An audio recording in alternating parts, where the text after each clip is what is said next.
বাবা, এটা তো খুবই গরম। আমি এটা খাব কি করে? আমার প্রশ্ন শুনে আমার বাবা মুচকি হাসি দিয়ে আমাকে বলল, তোর মা তো খুব সহজেই খেয়ে ফেলে, তুইও খেতে পারবি। একটু চেষ্টা করো মা, সময় নষ্ট করিস না, তাড়াতাড়ি খেয়ে নেয়। তারপর তো আবার ওই কাজ করতে হবে। আমি বাবাকে বললাম, মা পারে দেখে যে আমিও পারব এমন তো কোনো কথা নেই। তুমি আমাকে খাইয়ে দাও। আমার কথা শেষ হতেই বাবা তার ওই আমাকে খাইয়ে দিল। আমার প্রিয় বন্ধুরা, কেমন আছো তোমরা? প্রতিদিনের মতো আমি আজও তোমাদের মাঝে নতুন একটি ভিডিও নিয়ে আসলাম। আজ তোমাদের বলব আমার নিজের বাবার সাথে আমার জীবনের অসাধারণ একটি সত্যি গল্প। আমি 100% শিওর দিয়ে বলতে পারি আজকের ভিডিওটা দেখার পর তোমাদের দাঁড়াইয়া যাব। তাই তোমাদের দুটি পা ধরে অনুরোধ করছি সম্পূর্ণ ভিডিওটি দেখবে। তো বেশি কথা না বলে চলে গল্প ফিরে যাই। আমি নুসাইবা, আমার বয়স 20 বছর। বাবা মায়ের একমাত্র মেয়ে আমি। আমি আমার বাবা মায়ের সাথে শহরে থাকি। আমার বাবা মা অন্য 10 জন বাবা মায়ের থেকে খানিক ভিন্ন। তারা দুজনেই আমার এত কেয়ার করে যেটা আমি ভাষায় প্রকাশ করতে পারবো না। আমি নিয়ম করে রোজ কলেজে যাই, কলেজ থেকে আবার বাড়ি। আমার তেমন কোনো বন্ধু নেই। আমার বাবা মা আমার সবথেকে ভালো বন্ধু। তাদের থেকে আপনি কেউ নেই। আমি আমার বাবা মাকে অনেক ভালোবাসি, সেই সাথে তাদের মন থেকে শ্রদ্ধা করি। রোজকার মতো আজও আমি কলেজ শেষ করে বাড়ি চলে আসি। বাড়ি এসে আমি দেখতে পাই মা সিরিয়াল দেখছে। আমি আমার মায়ের পাশে বসে মাকে বললাম, মা তুমি সারাদিন সিরিয়াল দেখে কি মজা পাও? সত্যি আমি না বুঝতে পারি না। আমার কথা শুনে মা মুচকি হাসি দিয়ে আমাকে বললেন, তো কি করব শুনি? সিরিয়াল দেখতে আমার ভাল লাগে। তোর কি ভালো লাগে? আমিও হেসে বললাম, আমার তো আমার মা বাবাকে দেখতে ভাল লাগে। তাছাড়া আর কোনো কিছুই তেমন ভাল লাগে না। আমার কথা শুনে মা আমার মাথায় আলতো করে তার হাত বুলিয়ে দিয়ে বললেন, পাগলি মেয়েটা, সারা জীবন কি শুধুমাত্র মা বাবাকে পছন্দ করে গেলেই হবে নাকি? নিজের জীবনের সাথে অন্য কাউকেও তো জড়াতে হবে। আমি মায়ের কথা শুনে খানিক অভিমান করে মাকে বললাম, কেন মা, অন্য কারো সাথে নিজের জীবন জড়ানোটা কি খুব প্রয়োজন?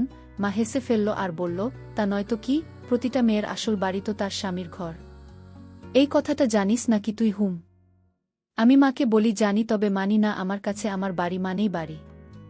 আর আমি আমার মা বাবার সাথে সারা জীবন এখানে থাকব। আমার কথা শেষ হতেই মা আমার মাথায় হাত বুলিয়ে দিয়ে বললেন, পাগলি মেয়ে একটা, এত পাগলামি করলে কি চলবে বলো? তোর পাগলামি দেখে দেখে আমিও তোকে কখনো পরের বাড়ি পাঠাতে পারবো না। দেখে নিস। আমি মাকে বললাম, পাঠাতে হবে না। আমি পড়াশোনা শেষ করে চাকরি করব। তারপর সারা জীবন তোমাদের সেবা করব। মায়ের সাথে বসে অনেকটা সময় ধরে গল্প করলাম। আমার বাবা একটা কোম্পানিতে চাকরি করেন। তিনি রোজ বিকেলে 5টায় বাড়ি ফেরেন। আমি আর মা দুপুরের খাবার খেয়ে একটু সময় আড্ডা দিলাম। বিকেল 5টা হতেই বাবা ফিরে আসেন বাড়িতে। বাবা বাড়ি ফিরতেই বাবার কাছে ছুটে চলে গেলাম। আমি বাবার সামনে এসে দাঁড়াতেই বাবা নিজের পকেট থেকে আমার জন্য কয়েকটা চকলেট বের করে আমার হাতে দিলেন। আমি চকলেট খুব পছন্দ করি। আমি চকলেট নিয়ে বাবাকে বললাম, বাবা তুমি এত ভালো কেন? আমি কিছু বলার আগেই তুমি আমার মনের সব কথা বুঝে যাও। আমার কথা শুনে বাবা মুচকি হাসি দিয়ে বললেন, তুই আমার মা, আমি আমার মায়ের কথা বুঝবো না তো কে বুঝবে? আমি আমার বাবার কথা শুনে ভীষণ খুশি হলাম। আমি খুশি মনে চলে গেলাম নিজের ঘরে। আমি নিজের ঘরে এসে কিছুক্ষণ পড়াশোনা করলাম। পড়াশোনা শেষ করে আমি বাবা মায়ের সাথে আড্ডা দিতে চলে আসলাম বাবার ঘরের দিকে। আমি বাবার ঘরের সামনে আসতেই থমকে দাঁড়ালাম। আমি বাবার ঘরের সামনে আসতে দেখতে পেলাম বাবার ঘরের দরজাটা খানিক লাগানো আছে। এই অসময়ে বাবার ঘরের দরজাটা আলগা করে লাগানো কেন? না, আমার মাথায় কিছু ঢুকছে না। আমি চাই পাশ কথা চিন্তা না করেই বাবার ঘরের দিকে চলে গেলাম। আমি বাবার ঘরের সামনে এসে দরজা ধাক্কা দিতেই দরজা অল্প করে খুলে গেল। দরজাটা খুলে যেতেই আমার চোখ পড়ল ঘরের ভিতরে মায়ের দিকে। বাবা মা কাজ করছে। আমি বাবা আর মাকে কাজ করতে দেখে থমকে দাঁড়িয়ে পড়লাম। আমি বুঝতে পারলাম না এই অসহায় বাবা আর মা কাজ করছে কেন। আমি বাবা মায়ের দিকে তাকাতেই বাবা মাকে বলল, আচ্ছা আমাদের মেয়েকে নিয়ে তোমার কি চিন্তা? আমার বাবা কথা শেষ হতেই মা মুচকি হেসে বলল, কি আর চিন্তা হবে? মেয়ে তো হয়েছে বাবা ভক্ত, যা করার তুমি নিজেই করো। মায়ের কথা শুনে বাবাও হেসে ফেলল আর বলল, সে না হয় বুঝলাম, কিন্তু মেয়ের ভবিষ্যৎ নিয়েও তো চিন্তা করতে হবে। ও ছোট মানুষ, এখনো কি সেই বুদ্ধি হয়েছে নাকি ওর জন্য ভালো হবে যেটা? সেটাই করতে হবে। মা বলল, হুম। কিন্তু নুসাইবা পড়াশোনা শেষ করে চাকরি করবে। নুসাইবা যদি সবসময় আমাদের সাথে থাকে তাহলে কিন্তু মন্দ হয় না। তাছাড়া আমাদের তো কোনো ছেলে নেই। আমাদের আসন বলতে একমাত্র আমাদের মেয়েটাই আছে। মায়ের কথা শুনে বাবা বলল, হুম, আমিও সেটাই ভাবছি। তবে কথা হচ্ছে, আমি যে তোমাকে বলেছিলাম নুসাইবা বলতে সে যেন আমাদের সাথে কাজ করে, সেই বিষয়ে কি কোনো কথা হয়েছে তোমার সাথে সাইবার? মা বলল, আরে না, এসব কথা কি হুট করেই বলা যায় নাকি? তাছাড়া আমার মনে ছিল না, তাই বলিনি। বলবার কি? মায়ের কথা শেষ হতেই বাবা বলল, খুব বেশি সময় নিও না, দ্রুত বলে দিও সব কথা। মা বাবা নিজেদের কথা শেষ করতেই হেসে ফেল। এদিকে আমি বোকার মতো ঠাই দাঁড়িয়ে আছি।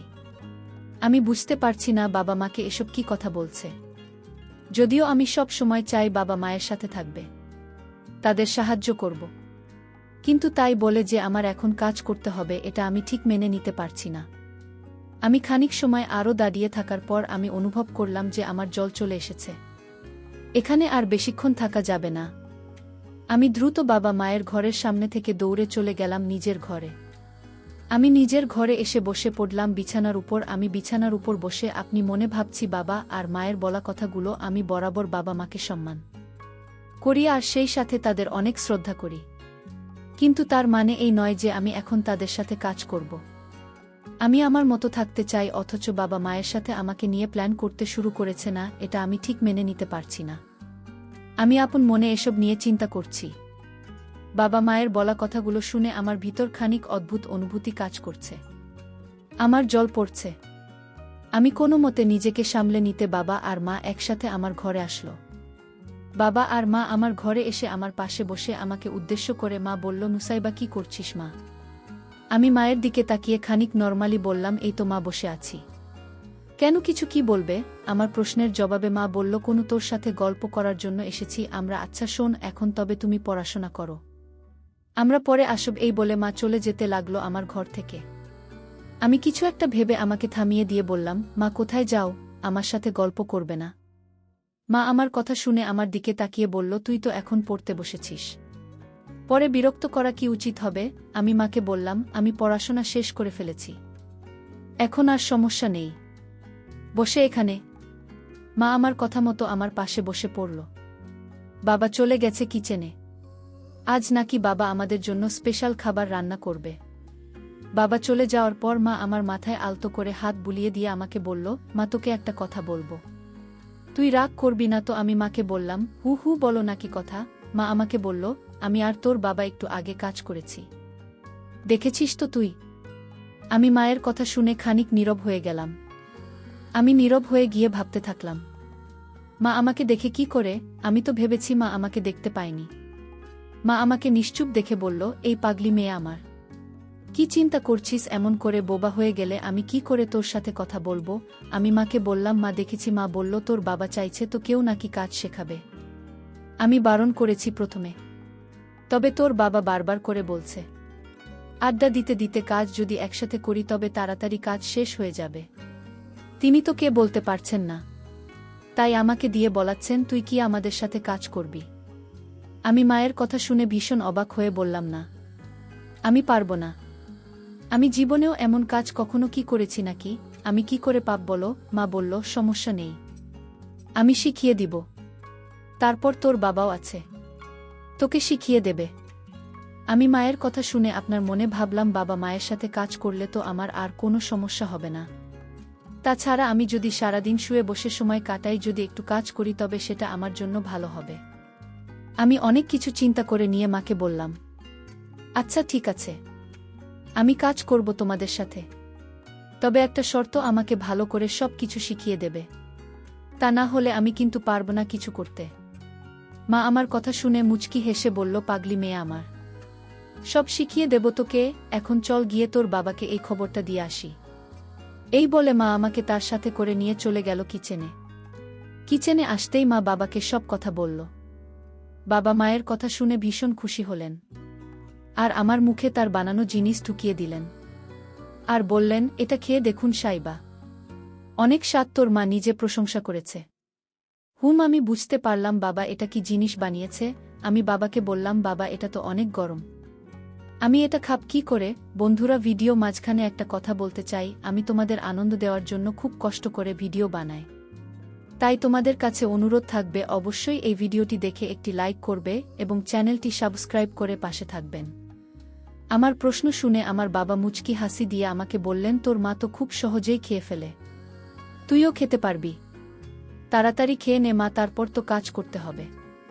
আমি বাবাকে বললাম, মা পারে দেখে যে আমিও পারব এমন তো কোনো কথা নেই, তুমি আমাকে খাইয়ে দাও। আমার কথা শেষ হতেই বাবা তার বানানো গরম জিনিসটা আমাকে তার নিজ হাতে খাইয়ে দিলেন। বাবা আজ বেগুন দিয়ে একটা জিনিস বানিয়েছে, যদিও আমি জানি না এটার নাম কি, তবে খেতে অসম্ভব মজাদার। এমন ফ্রেশ খাবার আমি সব সময় খেয়ে থাকি। খাবার খাওয়া শেষে আমি আর মা মিলে চলে গেলাম বাবার সাথে কাজ করার জন্য।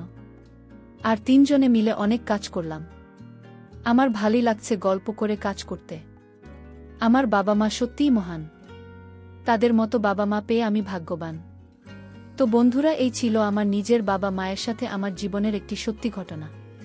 তোমাদের কেমন লাগলো আজকের গল্পটা? অবশ্যই কমেন্ট করে জানাবেন। বন্ধুরা, আজকের ভিডিওটি এখানেই শেষ করলাম। যদি আমাদের ভিডিওটি তোমাদের ভালো লেগে থাকে তবে একটা লাইক করবে এবং চ্যানেলটি সাবস্ক্রাইব করবেন। আজকের জন্য তোমাদের কাছে বিদায় নিচ্ছি। আগামীকাল আসব নতুন একটি ভিডিও নিয়ে। সেই পর্যন্ত সবাই ভালো থাকবে। ভিডিওটি দেখার জন্য তোমাদের অসংখ্য ধন্যবাদ।